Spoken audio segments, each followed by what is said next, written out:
Om Purnanam Alayam Karunalayam Namami Bhagavatpadam Shankaram Logashankaram Shankaram Shankaracharyam Keshavam Bhatarayanam Sutrabhashya Kritau Vande Bhagavandau Punah Punah Sada Shiva Samarambham Shankaracharya Madhyamam Asmatacharya Paryantam Vande Guru Paramparam Ishvaro Gururatmeti Murti Bheta Vibhagine Vyomavat Vyapta Dehaya Dakshinamurtaye Namaha Mukaro Anthakaro Vairukarastan Nivartakaha Anthakara Nirodhitvat Guruditya Vidhiyate Om Sahana Bhavatu Sahanau Bhunaktu Sahaviryam Karavavahai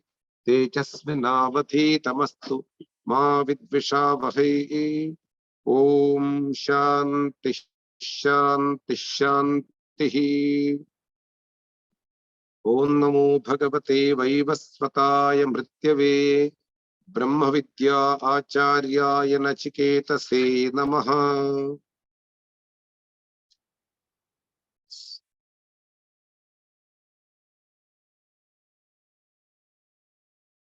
So, we are in the third section of the first chapter in the Kaṭha Upaniṣad. Lord Death is giving an elaborate explanation to Nachiketas for the question what he has asked. Really speaking, that question pulls an answer which is the fundamental solution of the all human sufferings. And Lord Yama unfold that secret what he has asked. And in different perception, in different angle, the truth is brought into light by Lord Death. We already discussed in the last class that sailing in the spiritual pursuit is just like walking on a razor's edge, very sharpened edge. Of course, it is true when you are not qualified or when you are not ready to receive this blessed knowledge. We are all busy with our worldly things, household duties, household responsibilities, children, wives, business, job, car, all the things are there around us. But one should remember that all these things can only give some contribution till you are alive. The Lord is giving an extraordinary reality which will make you more satisfied right now itself, and which will be a permanent solution for the entire suffering of the human. Whatever temporary happiness we get from this material world is a drop of this eternal happiness. So Lord Yama is unfolding the source of eternal happiness. Fortunately, it might be the listener. And When we are prepared, it's a cakewalk. It's very easy to understand the reality and to follow the values and to reach the destination, what we call freedom from all kinds of sufferings, liberation, or in Sanskrit, it is called moksha. So, here, in this class, we are going to enter into this new verse, which I already read in the last session. I will read again and we will see the meaning, what Lord Yama and Adi Shankara has given to that verse. Very powerful, very meaningful, very relevant in the Kaṭha Upaniṣad, this verse. I will read and we will see the explanation.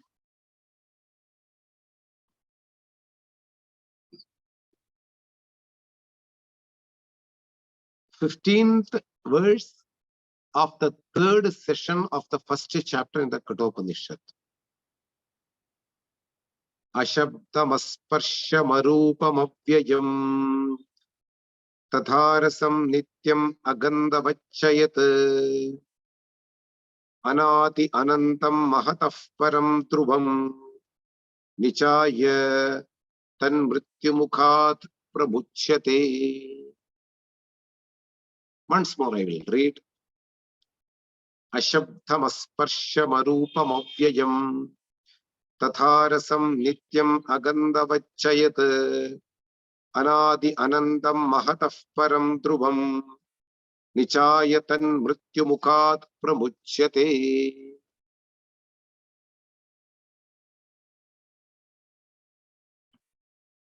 Lord Yama is directly pointing out the reality of the entire creation, the one and the only reality behind the entire creation, which is also the listener.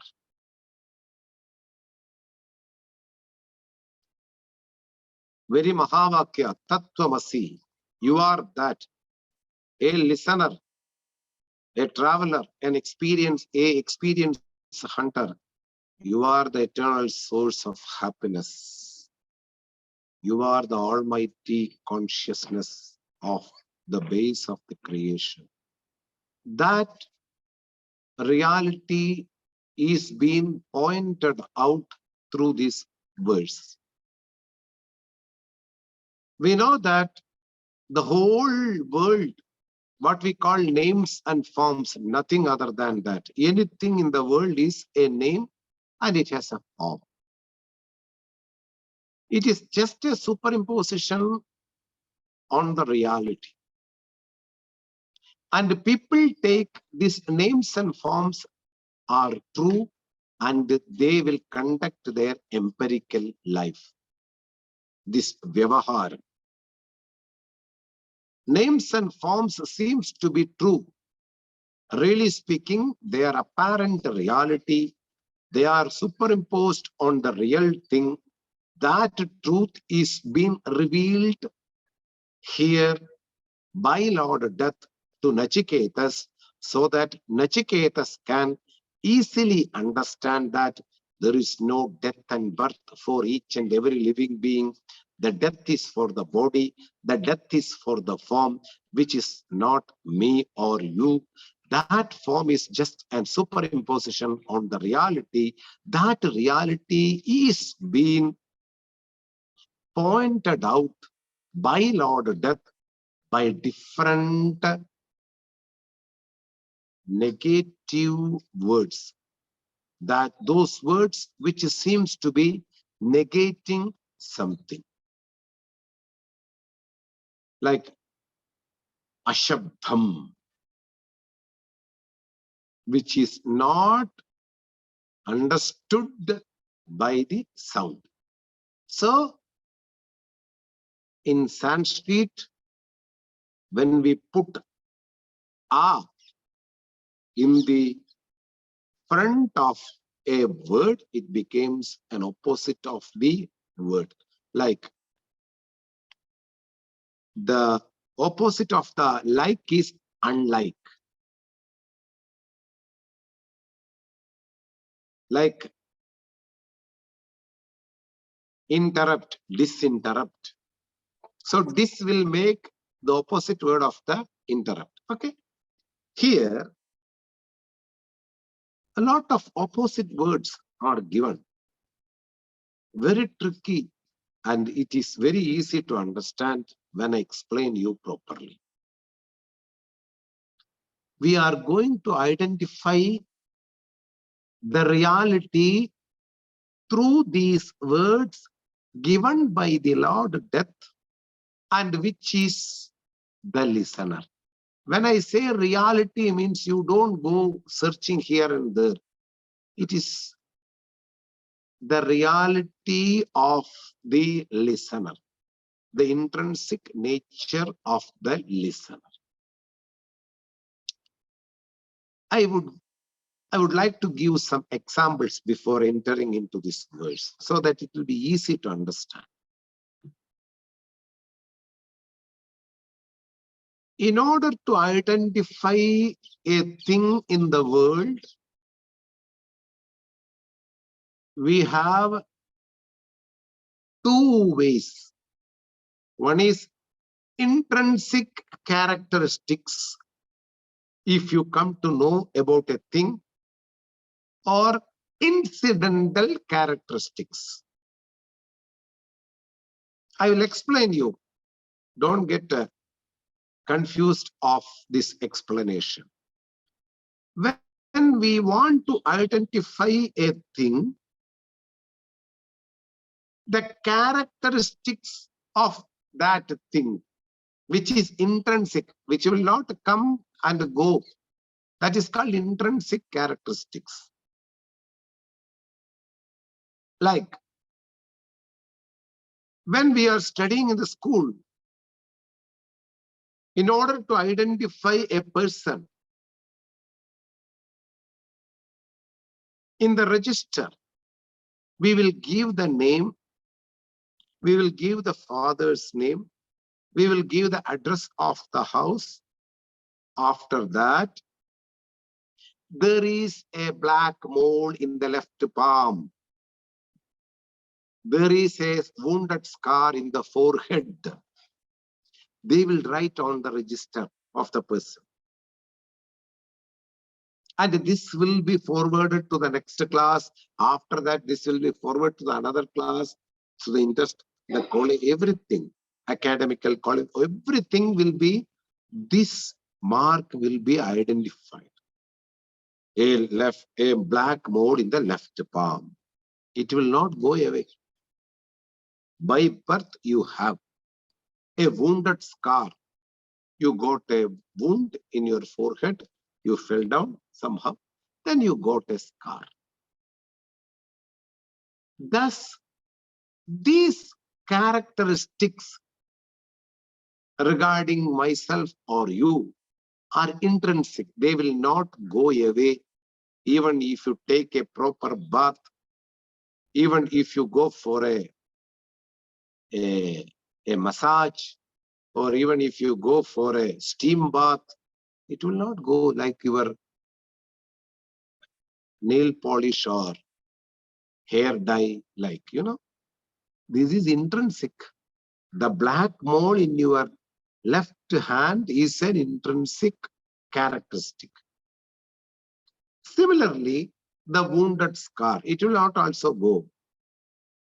These are called intrinsic characteristic, a feature which is there along with you entire life. It will not go away. So in order to identify a person, there are now new things also there actually,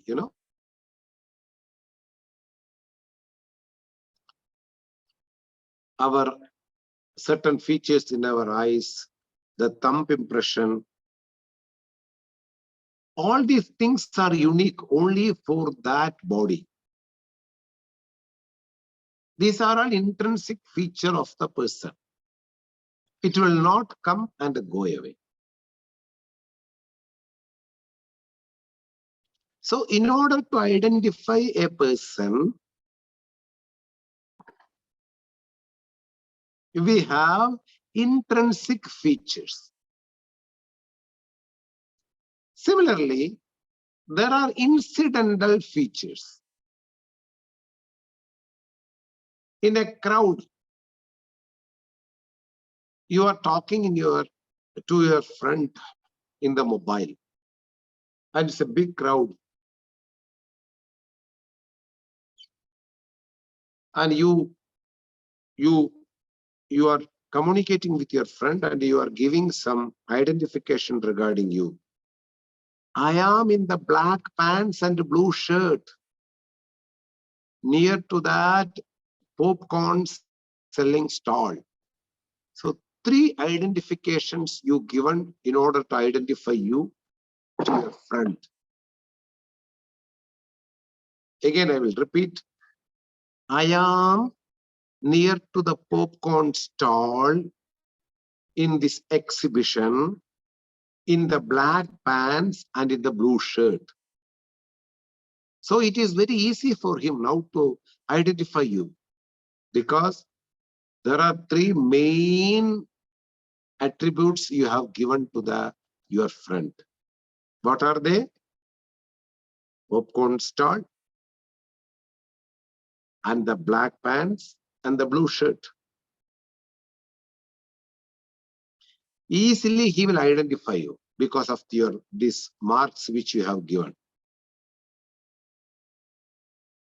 Really speaking, these things are not going to keep along with you, going to come along with you. After 1 or 2 hours, you are going to change your dress. Your black pants is taken off. Your blue shirts is now hanging in the hanger. You are now away from the popcorn stall. But for the identification on that time, these incidental attributes are helpful in order to identify you. Once he identifies you, there is no more of looking to the popcorn stall or looking to a pants or to the shirt. Similarly, in India, a lot of small pocket roads and streets are there in villages and everywhere. So when the postman comes with a letter from the post office, and we were playing cricket, and which is the house of Rama? The crow which is sitting on the top of the house, that house is Rama's house.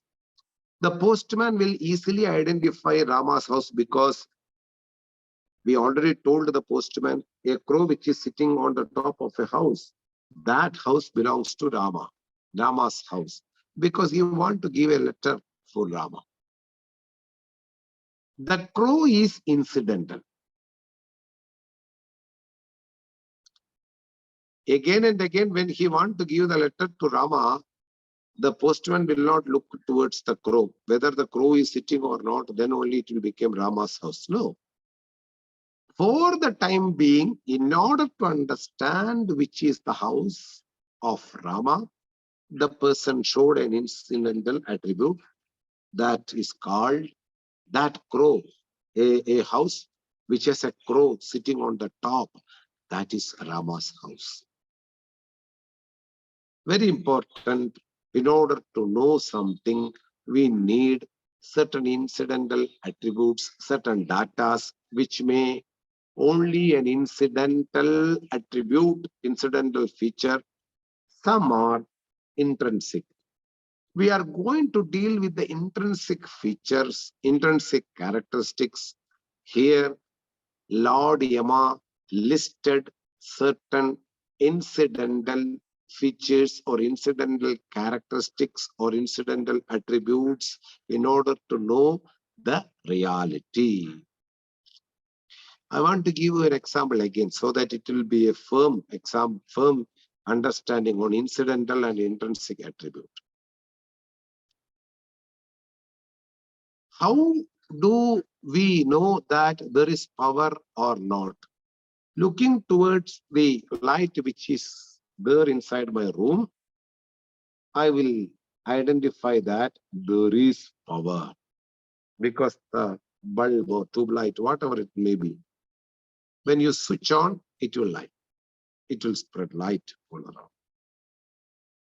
So electricity is there, the power is there.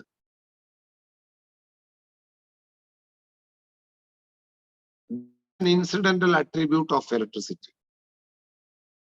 But intrinsic attribute of electricity is that give some shock, your body, whole body will get into ashes in a minute, correct? So whether the electricity power is there or not, even though the lights are not on, we check with the tester. So there are two different ways to understand an object in the world, an entity in the world. That entity will have certain intrinsic attributes. That entity will also have certain incidental attributes. These incidental attributes are only for the sake of understanding. There is no incidental attribute attached towards that entity like the crow towards the house. These incidental attributes are mentioned only for the sake of understanding for a person who is in search of the reality. Never, never, again and again, don't look into the incidental characteristics once you understand the reality. Of course, a wise will not go beyond the incidental characteristics, like the postman will not search for the crow in order to see Rama's house. So, incidental attributes are being listed here one by one. We will try to identify the entity behind the entire creation, the entity behind me, the truth, which what we call the Atman, the Brahman, the soul, everything. That one entity is being identified through different incidental attributes. And in Sanskrit, these incidental attributes are called Tatastha Lakshanam. Those who are following Sanskrit, for their sake, I just mentioned this word. These incidental attributes are called in Sanskrit Tatastha Lakshanam. The intrinsic attributes, which never comes and goes, in Sanskrit it is called Surupa Lakshanam. So, Swarupa Lakshanam is called intrinsic attributes, intrinsic characteristics, and the incidental attributes are called Tatastha Lakshanam. Now we are going to see the incidental attributes listed by the Lord. We will see one by one. I will pick up the word Yat first. From the second sentence. Yat, that or this, you can, yet that reality or this reality, the Brahman, which is the base of all names and forms, that is free from all kinds of attributes, which is formless. Remember that it is formless. An entity which is formless is having different names and forms superimposed on that. So here, Yet, this Brahman, which is to be identified, recognized by the listener, because the listener is now in search of the reality. Who am I? I am this Brahman, which is free from all kinds of attributes. When I say attributes, means we have a beautiful verse called Nirvana Shatkam, written by Adi Shankara. Very beautiful poetry, very beautiful prayer. Mano buddhya hankara chitta ninaham na jashrotra jihve na jagrana netre na javyoma bhumir na tejo na vayuhu chitanantarupa shivoham shivoham. Denying all kinds of incidental attributes in that Nirvana Shatkam. Very beautiful prayer. Similarly here, Ashabdham. People recognize in this empirical world, when you listen to a song, oh, this voice is this singer. We identify something by listening to the voice. Here, it is told, it is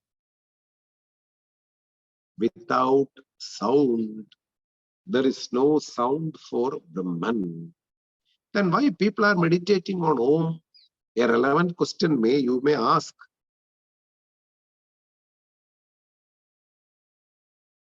Om is also a symbol in order to identify the reality. Om itself is the name of the reality. When we are in the empirical world, when we want to say somebody what is Brahman, from the standpoint of empirical world, you can say Om is the name of Brahman. It's a big topic. What is Om? If you ask another question. I just want to give the proper meaning for the listed words by Lord. Soundless. Free from all kinds of sound, so that you cannot recognize if you go in search of the sound of this entity. Ashabdham. So, ears don't have any role in search of this Brahman. You can listen to the traditional teacher and he will refute all the things which you know in this empirical world. And he will list the best thing without having any attributes which might be you, the listener. He will refute all the things what you have listened in this world.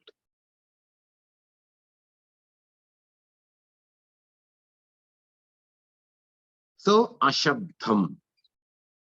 This Brahman is free from sound. There will be no sound for the Brahman. Sound will fall under the realm of duality. Duality means creation, Dvaitam. Somebody have a good sound, somebody doesn't have a good sound. Oh, I don't have good sound. These are all samsara vakyam. Never compare your sound with others. The Creator has molded everybody in a unique manner. So you should not have any jealous of anybody. You should not be proud of your own things. All this belongs to your body. which is going to become ashes after a period of time. The features which you got by the Creator may be good, may not be good. You accept it completely because He has given all these features according to the actions what you have done up to this. So, I am short, I am tall, I don't have a good sound, I don't have a good communication, I don't know English, I don't know Spanish. Never mind. You have certain other things Lord has rewarded for you, and you are in unique mode. Always, not to be proud, not to be jealous. You are a simple, conscious being living a proper life according to what you have earned or what is given by the Creator, according to one's own action. So, Ashabdham. This Brahman, which is the reality, which is the one and only entity behind the creation, is free from sound. There will be no sound in order to identify Brahman. Sound starts from the vocal, the throat, and some other things, which are Dvaita, duality. Understand? Brahman is formless. So there will be no sound for Brahman. But the sound is due to the presence of Brahman inside and outside of the body. Without the presence of Brahman, you cannot make a single sound at all. By which all the sounds are possible, that entity is Brahman, which is sentient. Which sentient Brahman's presence make you to utter some words. So always be thankful for the entire creation and for the Creator, because everything is given by Him. One thing. Now, Ashabdham Asparsham. You cannot touch because something which is free from body. There is no shape, there is no body, there is no form. So, you cannot make it polluted or impure. You cannot make pure also. People are having different confusion. If I take bath, I am pure. If I didn't take bath, I am impure. I drank some alcohol, I am impure. I took some meat, I am impure. A lot of confusions are there. Whatever actions you do in this empirical world are related to the body, mind, sense, and complex. This Brahman, which is the locus, which is the base of the body, is formless, which is ever pure. Nitya Shuddham. You cannot make it impure. You cannot make it pure. It is always Shuddham, pure. Body can be pure when you use a perfume, when you use a soap, when you take a proper bath. Yes, still 100% you cannot be pure. You will be carrying some some impurities in your stomach. No, it's all out of context now. Here, asparsham, something which is free from form, is not, it cannot be perceived by our eyes or mind. Beyond our senses, this is the idea. All these words have one single idea. The Brahman, which is in the form of consciousness, which is all pervaded, which is the source of all happiness, is beyond the senses. Whatever you perceive in this world are limited. We are talking about something unlimited by the Lord death. So asparsham, you cannot touch because there is no form.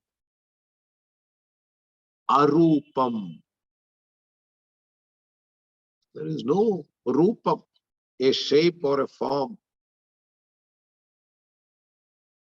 When there is no shape, something which is formless, colorless,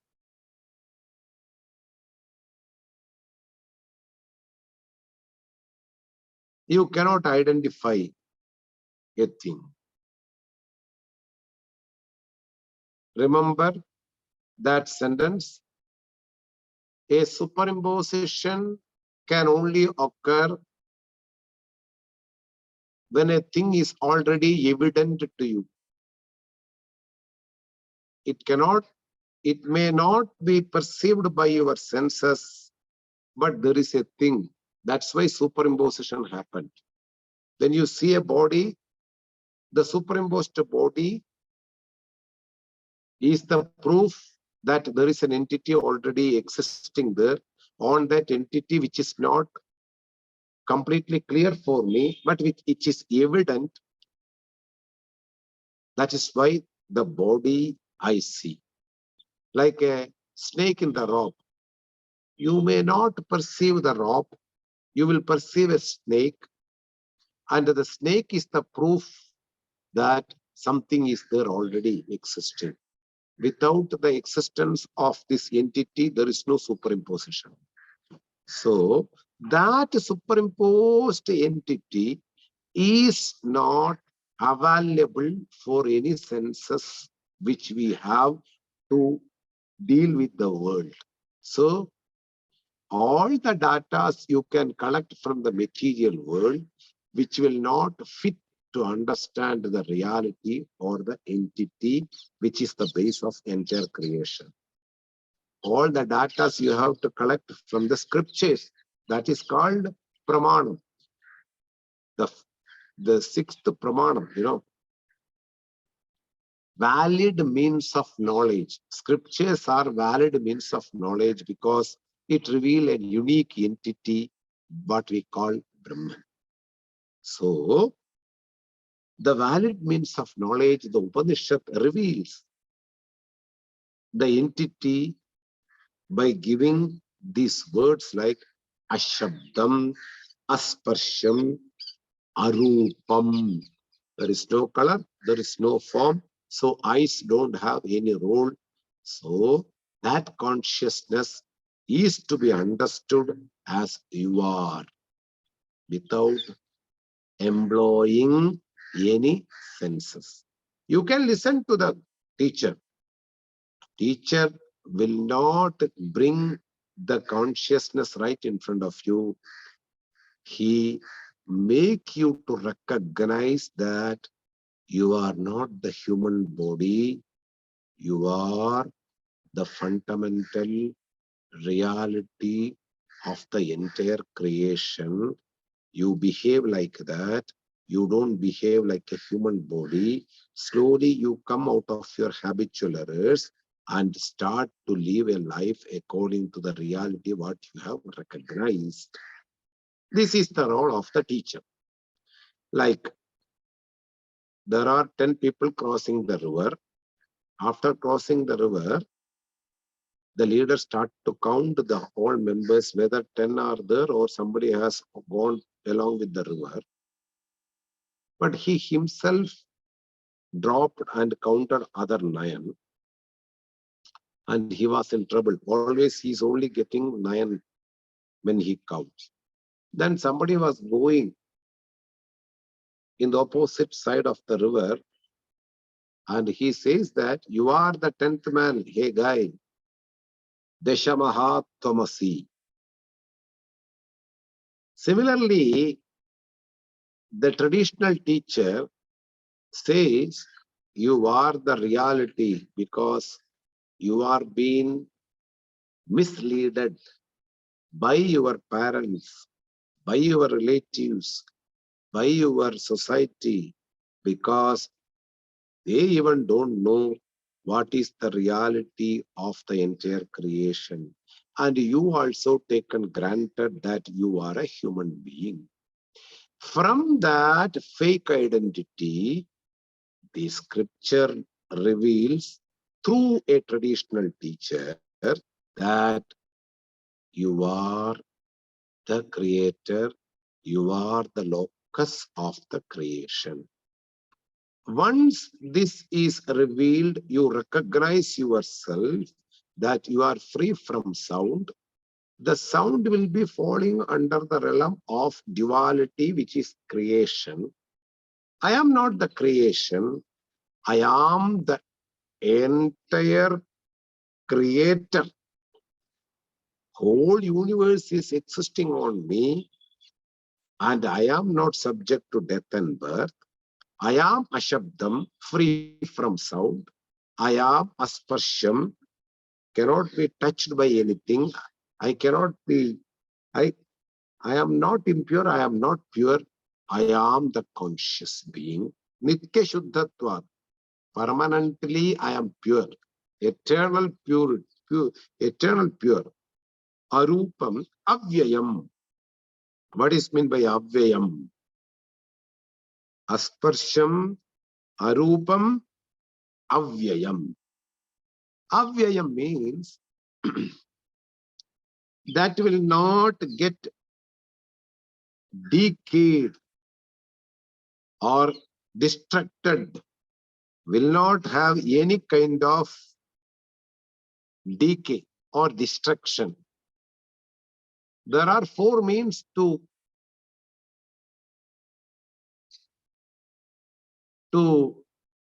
spoil anything in the world, through air, through water, through earth, through another element, water, fire, earth, Akasham, Vayu, Agni, Jalam, Prithvi. Except Akasha, except space, air, water, fire, and earth, water, fire, and air. All these four elements, when they touch something, they will start to decay. Like iron, when it is contact with the water, it gets rust. When the food is open for a length of time, the air, the vayu, will make the spoil within 24 hours. This is formless. So, and also, all these four elements are superimposed on this entity. These elements cannot spoil or make it decay or cannot destruct this entity. So that is been told here that Avyayam, there is no destruction for this. The answer is clear now. There is no death and birth. Our body have a birth. It will go from this world after a period of time. I will not die because I am the eternal reality. So here it is told, Ashabdam Asparsham Arupam Avyayam. This Asparsham Arupam Avyayam, that entity which is beyond of all senses, Kaṭha Upaniṣad, tasteless. Our tongue has the capacity to understand anything by touching that inside the tongue. It is tasteless. The idea is this: the Brahman, which might be you, is beyond all senses. Tatha arasam, nityam. All these are incidental attributes in order to understand. Because of the presence of Brahman, I have all this capacity to understand the sound, to understand the taste, to understand the touching, to understand the form, because of the presence of the sentient Brahman. But that sentient Brahman cannot be identified by employing the senses. This is the idea. Nityam, it is permanent, it is eternal, it is never changing at any point of time. Agandhavacha. Gandham means what? It is aromatic, it is fragrance, it is rotten. This is called Gandham. Employing the nose, and we sense certain things from the atmosphere, This is called Agandham. Some Agandhavat means it cannot be understood by employing the nose. It is smellless. You cannot have any fragrance or any other smell from that.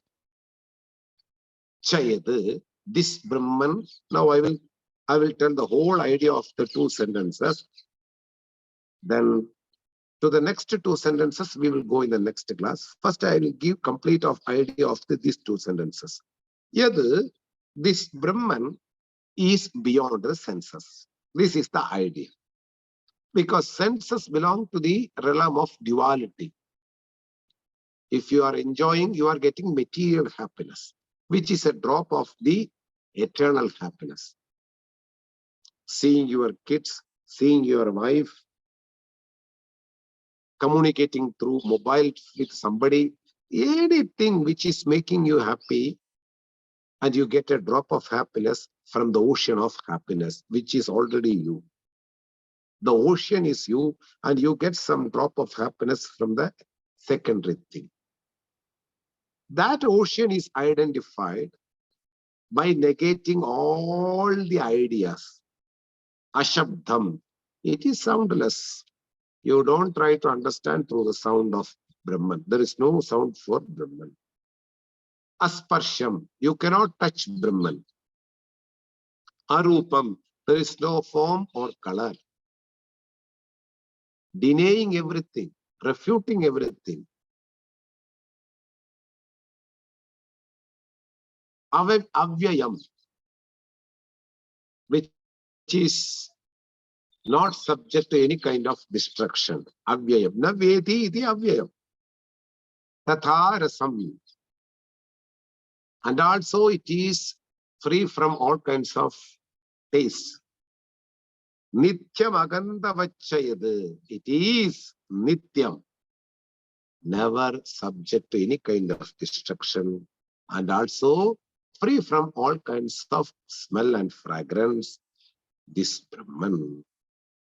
And the continues with the two next sentences. I will give you the explanation of these sentences in the next class.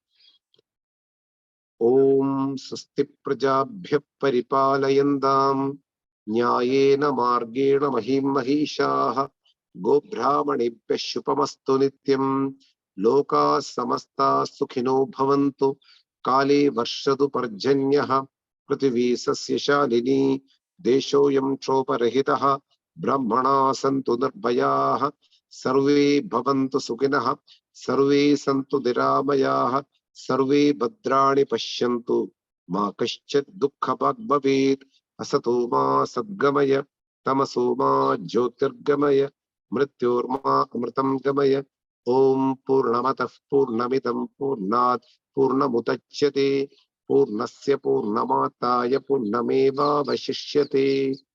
Om Shanti Shanti Shanti.